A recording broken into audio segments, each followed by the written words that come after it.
So greetings. I'm going to introduce myself quickly. I think like when, I was talking about doing this webinar or like training on LinkedIn, there were some clowns who were like, you're a fucking idiot, not qualified. You shouldn't be teaching this stuff. So I was like, I should just explain who I am. Okay, I did 2 years in consulting, which is where I learned business acumen, which I think is super important for salespeople, by the way. If you don't feel like you can talk about a business or a customer's business with an executive at their company, you should listen to more business podcasts, read like biographies about entrepreneurs. Just being able to think like an executive is super important. I was a strategic AE at a MarTech company called Wonderkin, sold big deals, 100K to a bit over 1 million. And then I was the first salesperson. I was an AE, and then eventually head of sales and VP and CRO at a company called Tropic. There are probably Tropic people here. We sold $33 million in new business while I ran that team. And now I'm one of the partners at Repeatability. We're a 6-person recruiting firm, and we advise founders on how to build their sales teams. If, by the way, this is the only plug of the entire thing, if you're thinking about making a job change, Haley will put our LinkedIns in the chat. If you're one of those people, just like send us a connection request with a note being like, yo, webinar, like let's chat. Okay. So why are we doing this training today? Or why am I doing this? I love this stuff. I think one of the advantages that my team at Tropic had when I was running that team is that I was just really into the sales training. And so I watched a ton of calls. We did a ton of training. And when Luke and I were first thinking about starting this business, before we convinced Brooke to start it with us, one of the things we were thinking about is like, what is a business we could start where putting out as much sales training content as possible will help our business, but we don't feel like we're cannibalizing, right? So a lot of people who do training, they're doing training because they want to sell you more training. There's nothing wrong with that. But in this case, you don't have to wonder, is there some like other best practice that I'm not telling you because I want you to pay me for it? So this is truly just like everything that I currently believe about cold calling that is really good. Okay, yes, ask a lot of questions. So why this specific topic? Thanks to my boy Chatty G for this visual. Old world prospecting, a lot of manual work, list building, research, sequencing, whatever. Only a little bit of time every day was like revenue generating, right? Calling, emails, whatever. In the new world, all of this stuff is getting automated away.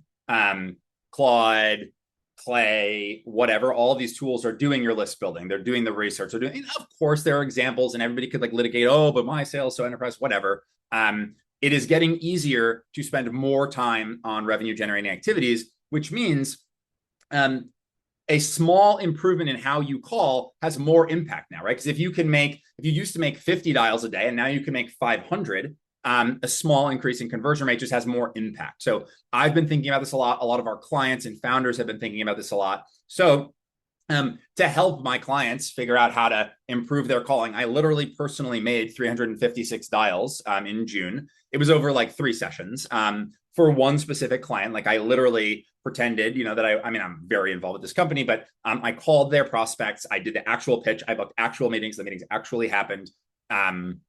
And one guy was like, you're like a pretty good BDR. So I was just out there in the trenches, and doing that made me think like, okay, I've learned a couple things. These are the stats, by the way. Again, I felt like I just had to like prove that this was all true.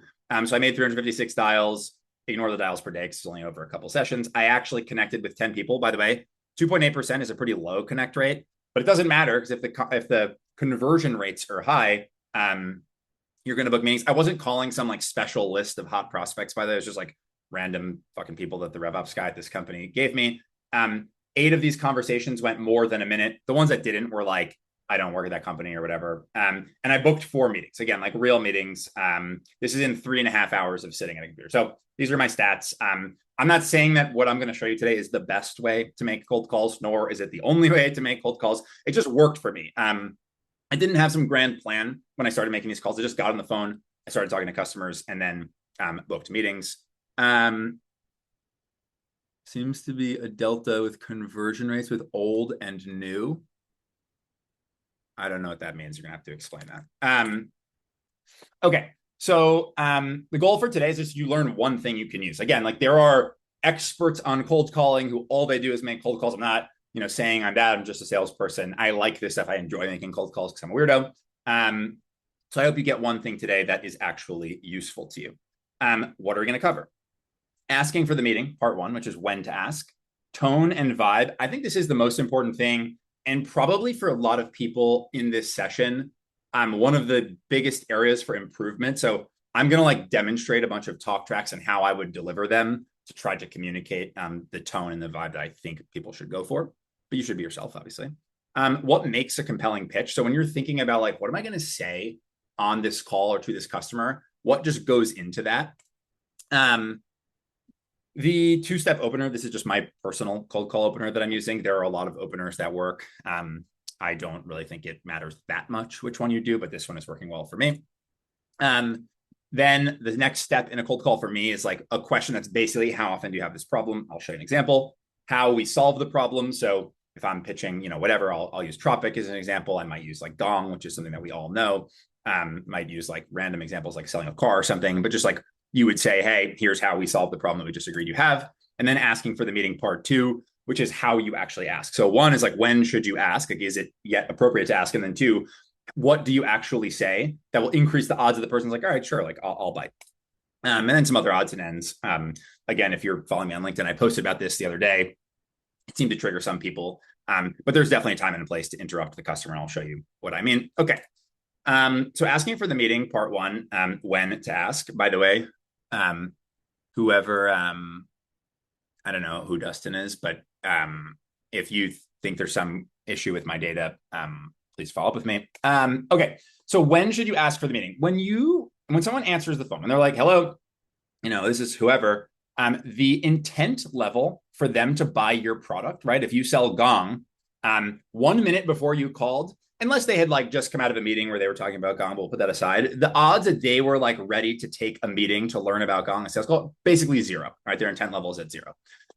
There is some sort of intent line where when you get over that line and you ask for the meeting, the customer will say yes. If you ask too early in the call, I see this all the time.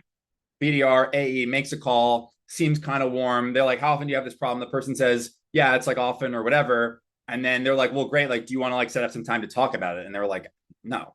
So you just want to make sure you're over this intent line. I'll talk more about this concept, but I think this is important. Like, you should visualize when you're on a call. You should be asking yourself, like, do I feel like I have truly built enough intent from this customer that if I ask them for the meeting now, they're actually interested enough in what we're doing that they will say yes. Okay. So tone and vibe. I think that this is the most important thing that we're going to talk about today. When you're cold calling, everyone's heard the concept of pattern interrupts, probably. What that means is as people go about their like day-to-day lives, they experience the same thing over and over again. So obviously, in this case, we're talking about cold calling.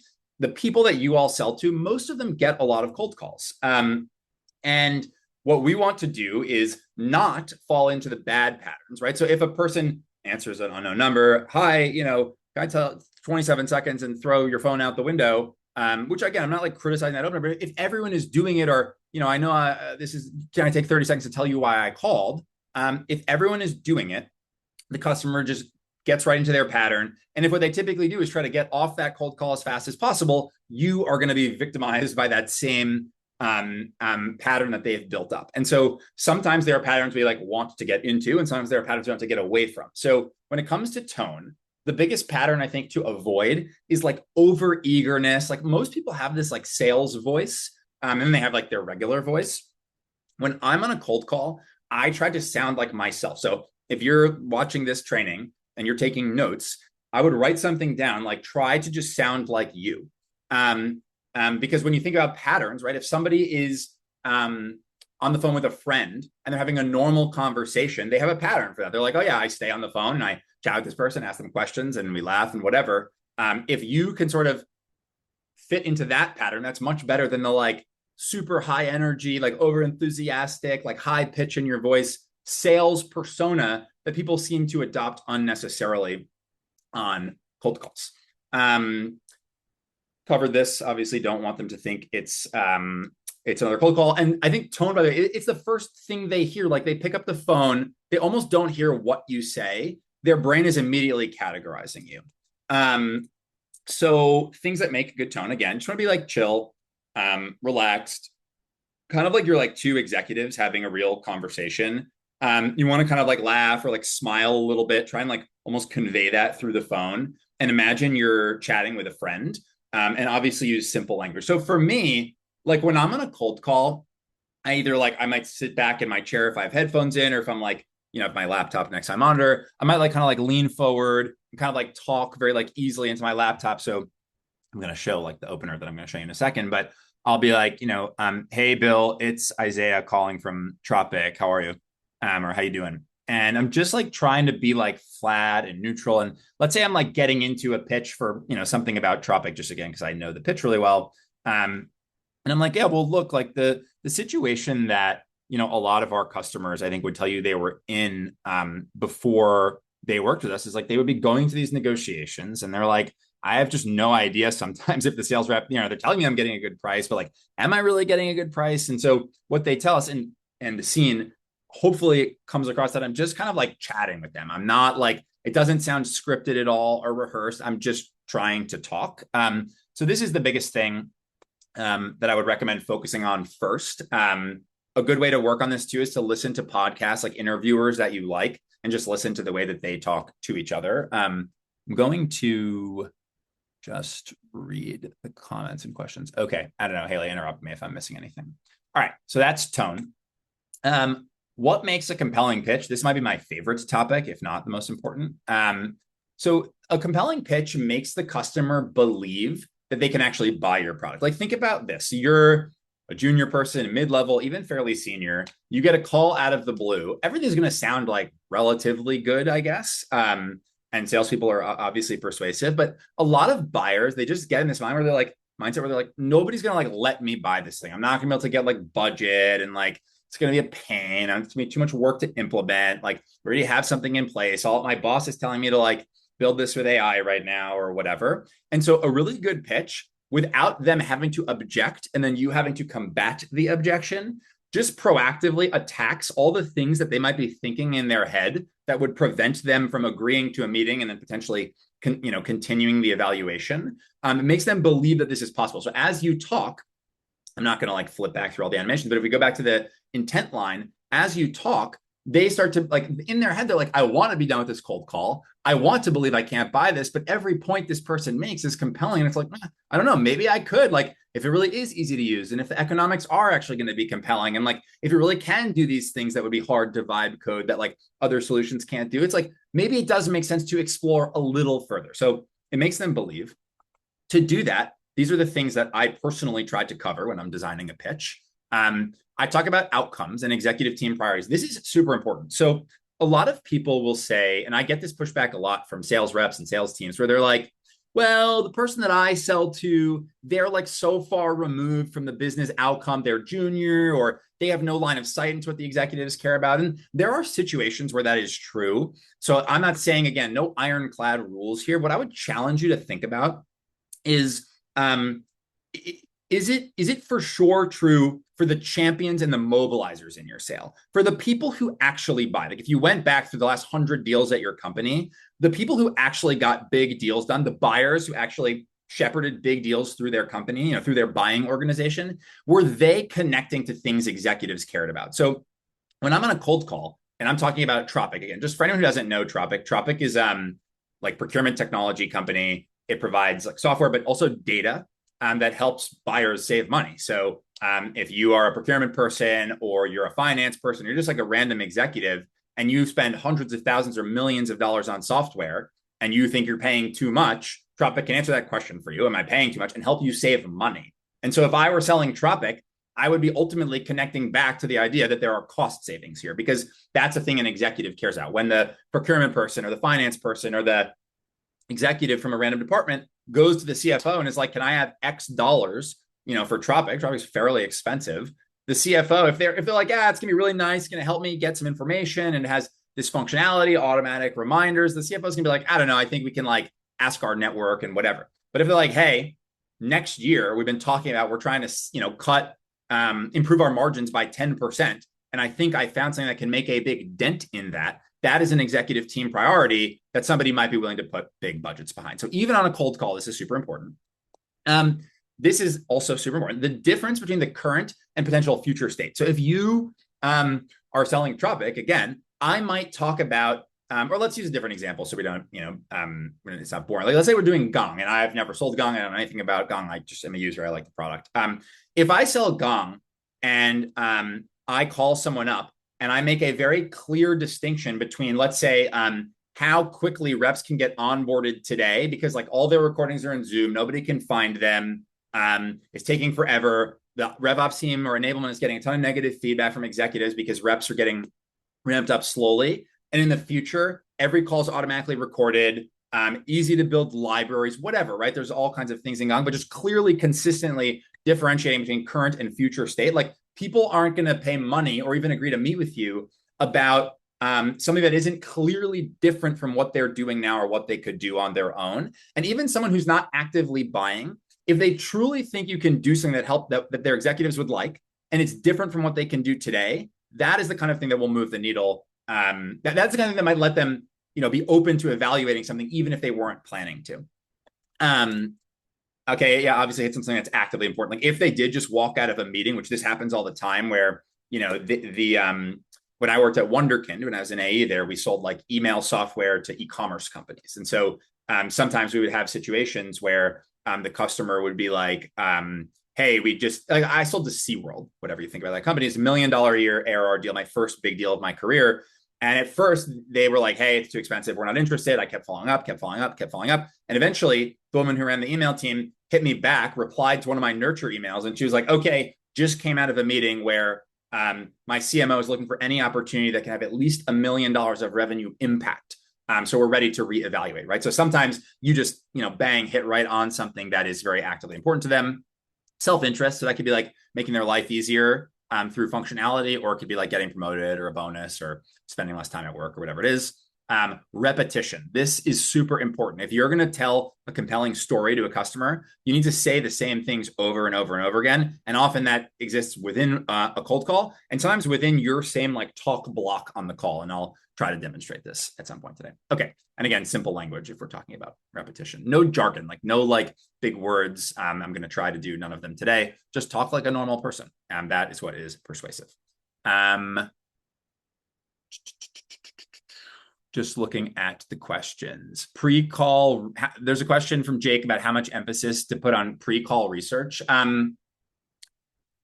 I don't think, it depends on your sale and like who the buyer is. If it's an executive and you have a small TAM or a small territory, you have to go really hard in the paint on each connect, right? If somebody actually answers and they're a key buyer and you have a very finite market that you can sell to, like if you're an A or a BDR with a small territory, you don't want to squander that. And so you want to maximize your odds of converting that call. If you have a limited number of calls you can make, then the more you can do to prepare and make sure you're ready to smash the call, the better.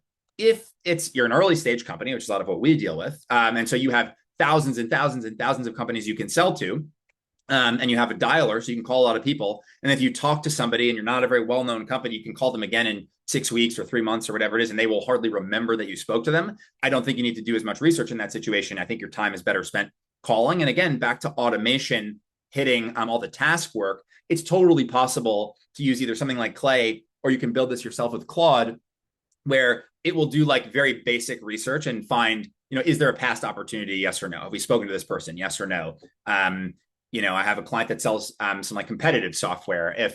Who are their main competitors? There is information you can pull that could help you tailor the call a little bit.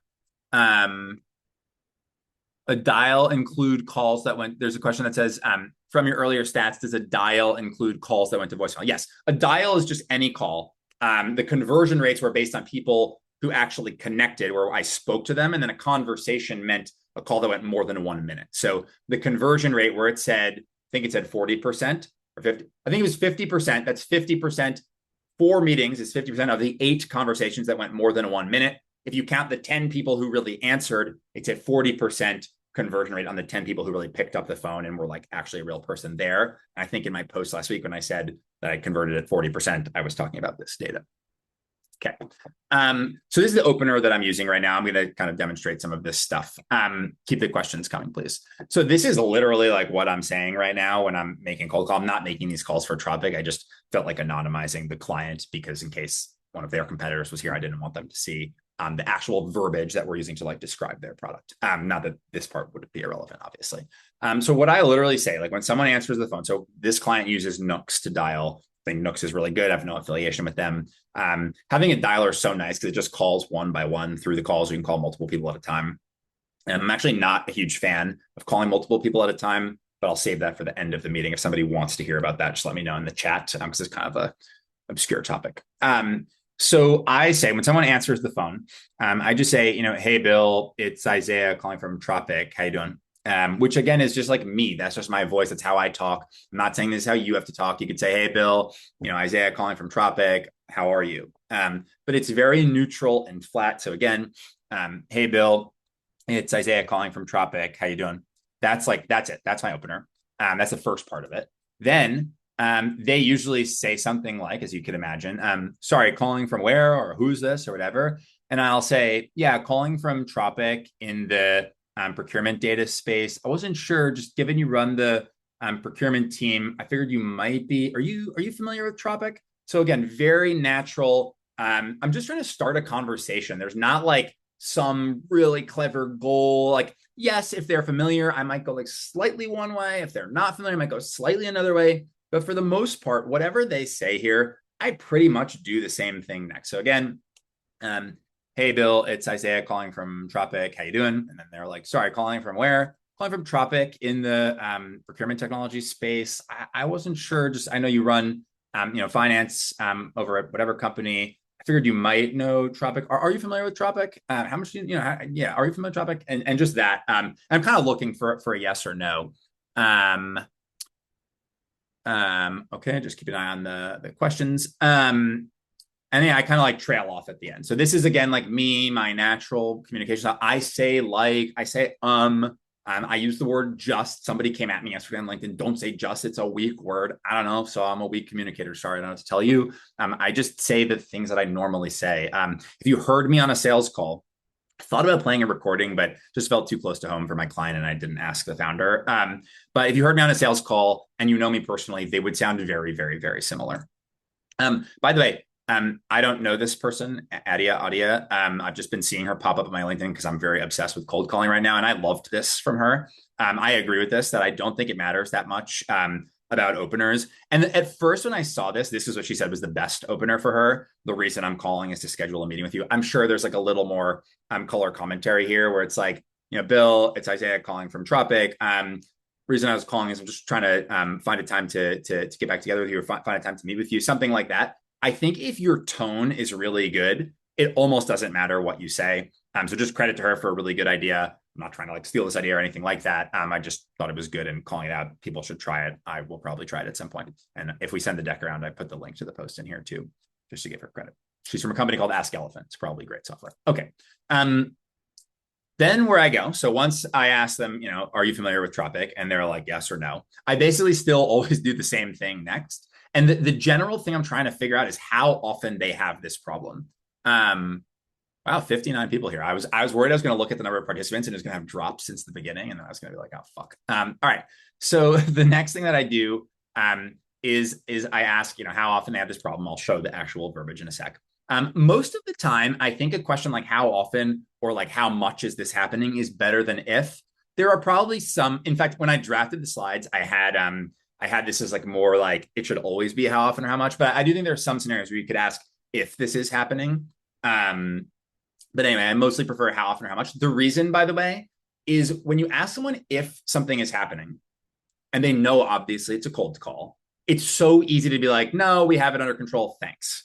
Just easy to get out. Again, the pattern. On the flip side, if you say how often or how much, most of the time you get an answer. If your question is calibrated correctly for your sale and your buyer, most of the time you get something between, yeah, like definitely sometimes they're doing pretty well, but it does come up, or like, yes, all the time. So that range is like, everyone here is, can recognize that it's much easier to work with that than a no. All right. So this is kind of how I might say it. I think I have two versions here.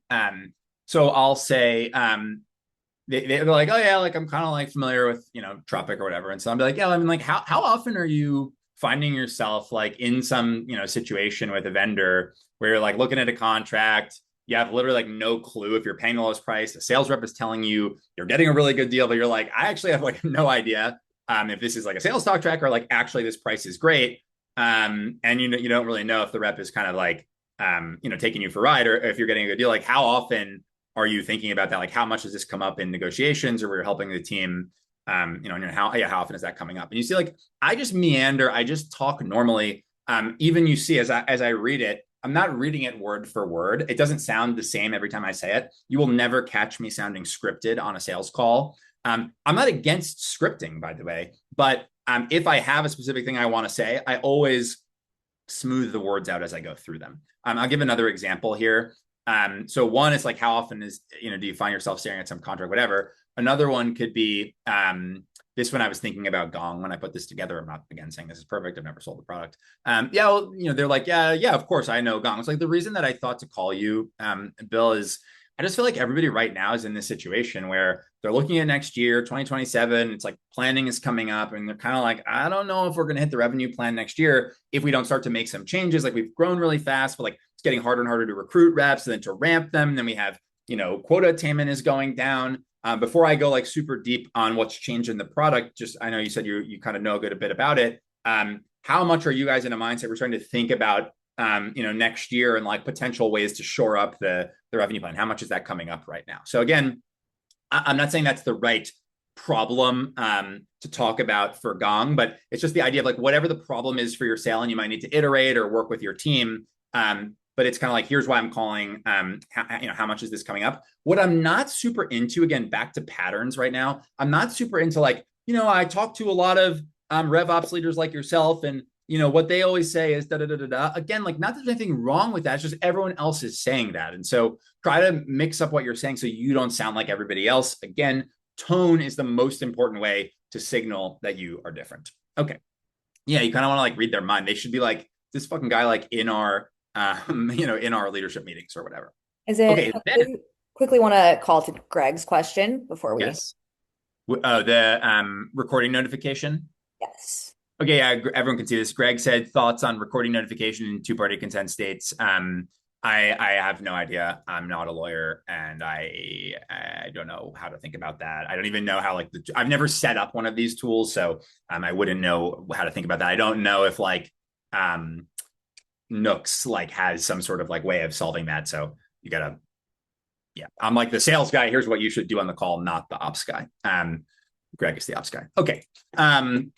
So yeah, next once, typically, again, when I say how often do you have this problem or how much is this coming up, they'll say something, if you've calibrated the problem correctly, again, the question correctly, they'll say somewhere between yeah, sometimes we're doing okay, sometimes to all the time. There are lots of hardcore objections that could come up too, where it's just hey, we're all set, thanks. We're not going to go super deep on that stuff today, maybe a little bit at the end. So then where we go from here is basically the pitch, and we're almost done with the call, by the way. I don't think cold calls need to be super long. They can be. You just need to build enough intent to ask. So the pitch should be super hard to argue with. This is where okay, this is just a reminder of what makes a compelling pitch. I'd put this here, but wish I hadn't.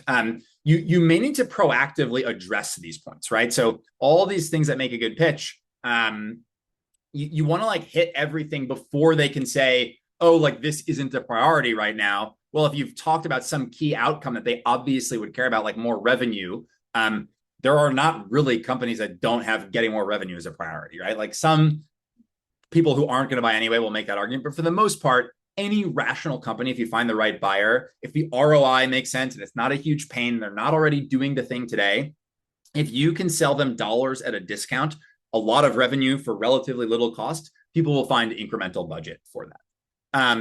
So I do think a good pitch will proactively typically address some of these things, which are how you compare to alternatives, ease of use, is it going to be hard to set up or hard to use on an ongoing basis? The economics, right? Somebody's going to, before they can say, we have no budget, ideally, when you say how you solve the problem, you're going to mention that the economics are going to be super compelling. And again, I'll obviously show an example. And specific common objections for your sale. I probably should have called out here, build versus buy is probably coming up for pretty much everyone right now. So you should very clearly in your pitch be explaining why what you do is different from what they could do on their own or what they could build. So this is the point in the sale now where like they answered the phone, we did our opener, they stayed on the phone, we asked how often they have the problem. We're about to talk about the solution. If we nail this, we will get over the intent line. And by the way, sometimes you can literally explain this and make the ask in the same like 4 paragraphs of a call. Sometimes you need to do one more question to basically be like, does this sound good? Essentially, I'll try and demonstrate it. And then you can make the ask. Okay. So here's an example.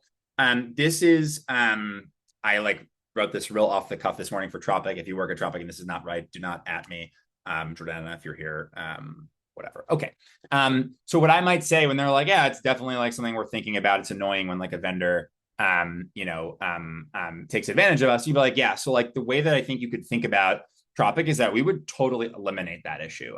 If you did end up like ultimately you evaluated partner with us, like the whole thing where you get on the phone with a sales rep and you don't know if you're getting a good price or how to get that good price, like that would be gone.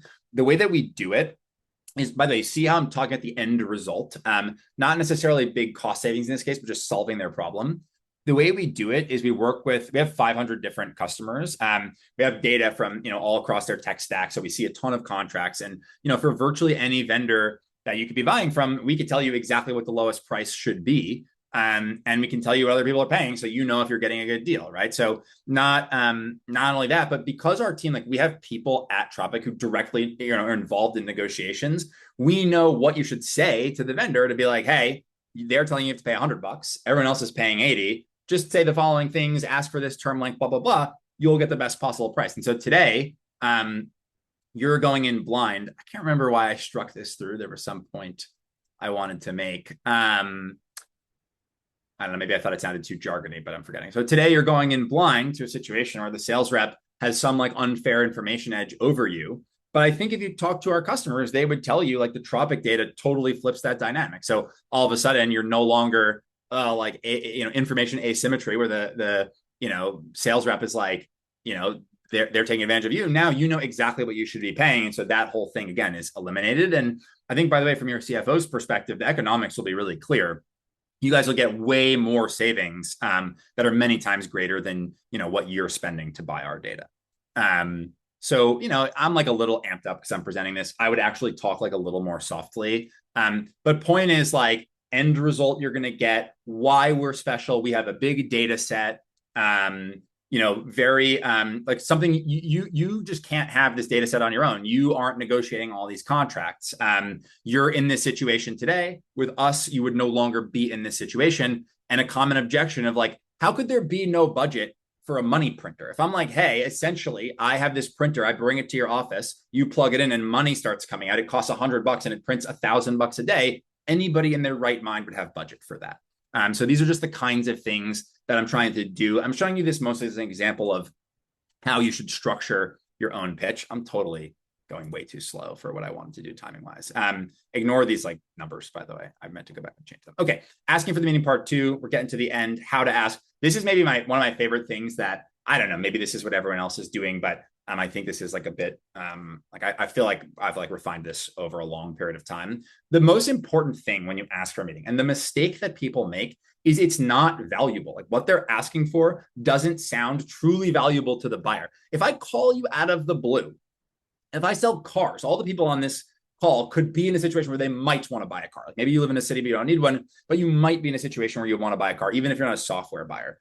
If I call you and want you to come in to my dealership, and I'm like, yeah, like, why don't you like come into my dealership this weekend? We can meet, talk about it, see what you're thinking. You're kind of like, I don't even want a car, blah, blah, blah, blah, blah. But if I can position it as truly valuable to you, why you should come in, we got a new car in that, based on what you were telling me, I think you're going to love it. I want you to just drive it. I have no idea if you're going to want to buy it. By the way, we're having one of the best sales that we have every year. You can look this up online. This is actually the time of year where we do this unusual sale. So like maybe you come in this weekend, drive it. If you love it, we can look at the price. And if not, no worries. So there has to be true value for the customer in agreeing to take the meeting or whatever you're asking for. So I might say this. Just rereading what I wrote here. So yeah, it's like we're talking, I give the pitch, and then maybe I would say, so either I would think in my gut that I was over the intent line already, and I would not even stop talking. Everybody is so worried about monologues and talking for a long time. If you're compelling, if you practice and become a persuasive communicator, that is much, much more important than being concise. I think people are overly focused on being concise. In fact, in some ways, being compelling and talking for a while, if what you're saying is interesting and valuable, and you use verbal punctuation, you pause, you emphasize certain points, you speed up and talk fast in others, you can hold people's attention for a long time. I have no idea if people will think I've held your attention or not in this meeting. But obviously I've been talking uninterrupted for 35 minutes. And presumably some of you are still paying attention, right? So just to make the point, you can talk for a while. So if I think in my head, if I trust my gut, which is very important in sales, and I think the customer's over the intent line, I can just get a sense that it's landing. I will go right into the ask. If not, I might end the prior pitch with are you thinking a lot about it would be great if we had some of this data in our negotiations? And then they're like, yes. And then I'll say, okay, cool. Well, what if we did this? Or I just end what I was saying on the pitch a couple slides ago, where I'm like, I think your CFO, you get all these savings, blah, blah, blah. And they'll be like, well, look, what if we did this? I know I called you out of the blue in the middle of the day.